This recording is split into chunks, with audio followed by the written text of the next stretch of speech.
नमस्कार मैत्रिणींनो, आज आपण बघणार आहोत गवऱ्याच्या शेंगांची भाजी. तर त्यासाठी इथे मी गवऱ्याच्या शेंगा निवडून घेतलेल्या आहेत आणि त्यामध्ये टाकण्यासाठी एक वाटण तयार करणार आहोत. त्यामध्ये हिरवी मिरची, कोथिंबीर, शेंगदाणे, लसूण आणि जिरं याची वाटण तयार करून घेणार आहोत.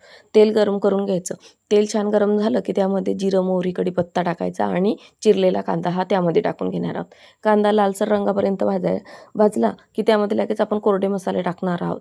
त्यामध्ये हळद, धनिया पावडर, गरम मसाला आणि लाल तिखट हे छान भाजून घ्यायचं आणि नंतर आपण जे वाटण तयार केलं होतं ते त्यामध्ये टाकून घ्यायचं आणि ते पण छान तेलामध्ये कलसून घ्यायचं.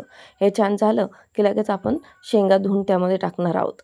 शेंगा टाकल्याच्या नंतर थोडंसं मीठ टाकून घ्यायचं आणि हे छान त्या वाटणामध्ये मिक्स करून घ्यायचं, थोडंसं घोटभर पाणी टाकून, आणि 5 मिनटं शेंगा या मसाल्यामध्ये शिजू द्यायच्या. नंतर आपण आवश्यकतेनुसार त्यामध्ये गरम पाणी सोडून घेणार आहोत आणि 5 ते 10 मिनटानं गॅस बंद करून बघू शकता आपली भाजी रेडी झालेली आहे. कशी वाटली भाजी हे नक्की सांगा.